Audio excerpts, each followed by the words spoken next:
La principal causa de la Revolución Mexicana fue la dictadura de Porfirio Díaz, que duró más de 30 años. En más de 30 años del porfiriato, los poderes legislativo y judicial estuvieron subordinados al ejecutivo. La división de los poderes, la soberanía de los estados, la libertad de los ayuntamientos y los derechos del ciudadano solo existían escritos en la Carta Magna. Imperaba la ley marcial. La justicia servía para legalizar los despojos del más fuerte. Los jueces, en vez de encarnar la justicia, se convertían en agentes del ejecutivo. Las cámaras legislativas no tenían otra voluntad que la del dictador. Los gobernantes de los estados nombrados por él designaban e imponían a las autoridades municipales. Francisco I. Madero huyó a San Antonio, Texas. Ahí redactó un documento que se le conocería como el Plan de San Luis, el cual firmó con la fecha del último día que estuvo en San Luis, el 5 de octubre de 1910. Ahí, el plan proponía un levantamiento armado contra el gobierno de Díaz para el día 20 de noviembre de 1910. La propuesta tuvo éxito y varios grupos se levantaron en armas. Como resultado, Díaz renunció y se exilió a Francia.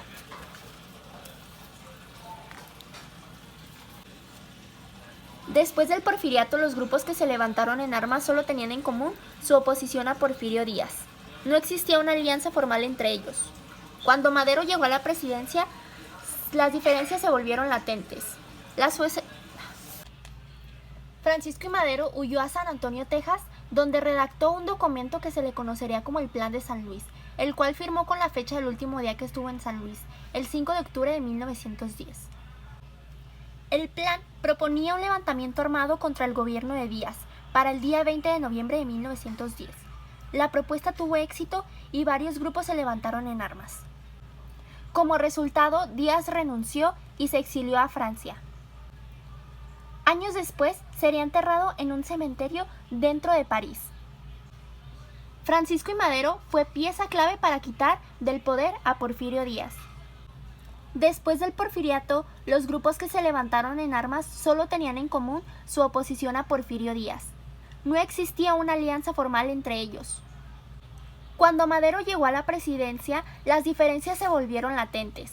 Las Fuerzas Armadas, lideradas por Emiliano Zapata, en el sur del país, reclamaban que las tierras robadas por los hacendados allegados al régimen porfirista no habían sido devueltas. Ante la negligencia de Madero, promulgaron el Plan de Ayala el 25 de noviembre de 1911 en el norte. Las fuerzas generales Pascual Orozco, inconformes con las reformas maderistas, se levantaron de nuevo en el norte del país. El 9 de febrero de 1913, el general Mondragón se levantó en armas con un grupo de militares opositores en la Ciudad de México. Durante la sublevación, logró liberar a los generales Bernardo Reyes y Félix Díaz, simpatizantes porfiristas quienes estaban presos por rebelarse contra Madero. El general Lauro Villar, encargado de la defensa del Palacio Nacional, logró repeler el asalto y asesinar a Reyes, pero fue herido. Madero nombró en lugar al general Victoriano Huerta, quien era simpatizante porfirista, sin saber que éste tramaba un golpe de Estado junto con los opositores. Poco después, en la Embajada de los Estados Unidos de América y con el apoyo del embajador estadounidense, Huerta firmó un documento con Félix Díaz, conocido como el Pacto de la Embajada, en el cual las fuerzas opositoras acordaban unirse contra el presidente Madero. Todo esto era para quitarle el lugar a Francisco I. Madero y en su lugar poner a Victoriano Huerta. A este evento se le conoce en la historia como la Decena Trágica. En total duró 10 días entre el 9 de febrero, cuando inició la sublevación, y el 19 del mismo mes, cuando el presidente Madero fue obligado a renunciar, aunque Madero y Pino Suárez fueron asesinados unos días más tarde. Esto es uno de los ejemplos más notables de la intervención estadounidense en la política mexicana. Los campesinos, trabajadores, mineros, ganaderos y disidentes cuyas demandas más básicas seguían sin cumplirse bajo el gobierno de Madero vieron menos posibilidades de llegar a un acuerdo con Huerta. Además, algunos de los grupos políticos que alcanzaron el poder durante el gobierno de Madero vieron peligrar sus logros. Se levantaron grupos armados en Coahuila y en Sonora bajo el liderazgo de sus gobiernos.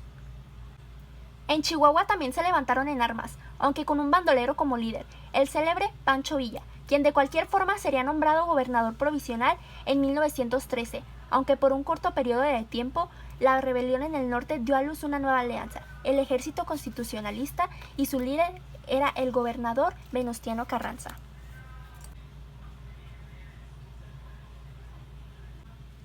Villa se posicionó como líder de este movimiento en Chihuahua con su división del norte como fuerzas armadas. En el sur, el ejército zapatista cobraba fuerza. Conforme la oposición a Huerta avanzaba a la Ciudad de México, crecieron las diferencias entre los villistas y carrancistas. Villa se quedaría en el norte y Carranza llevaría al ejército constitucionalista a tomar la presidencia. A mediados de 1914, Huerta fue derrocado. Carranza se instaló como presidente de México. Para establecer el consenso entre las diferentes facciones que habían luchado contra Huerta, Carranza y los constitucionalistas llamaron a una convención en Aguascalientes.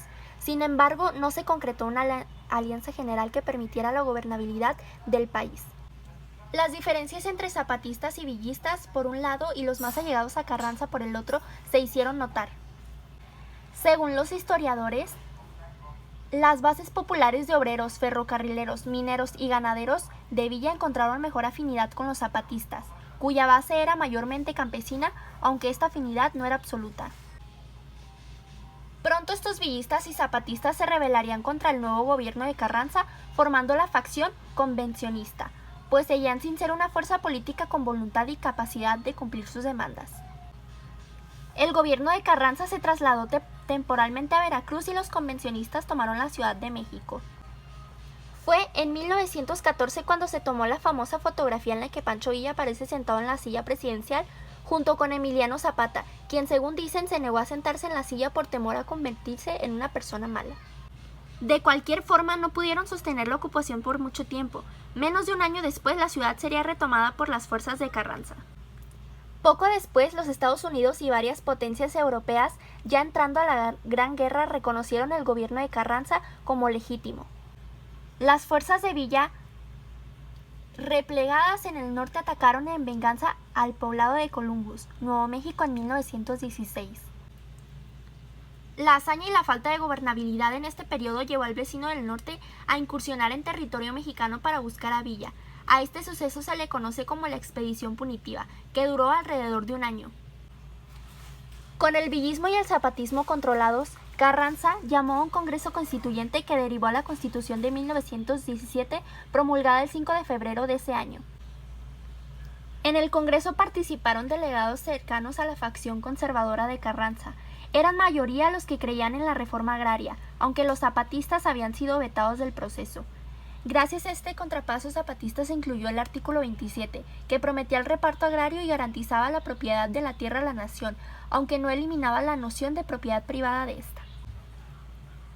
En diciembre de 1917, Carranza tomaría posesión como presidente bajo la nueva Constitución, pero los movimientos armados revolucionarios seguían presentes. Pronto habría elecciones y el general Álvaro Obregón se postuló como opositor al candidato de Carranza. El ingeniero Ignacio Bonillas, el presidente, inició una campaña de desprestigio contra Obregón, a quien consideraba demasiado radical, por lo que intentó arrestarlo. Obregón, quien gozaba de gran popularidad, se levantó en armas con la promulgación del Plan de Agua Prieta. Contó con el apoyo de los movimientos más radicales que seguían armados, como los zapatistas. Pronto la rebelión triunfó y Carranza terminó siendo asesinado.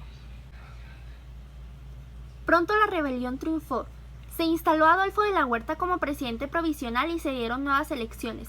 Obregón resultó vencedor.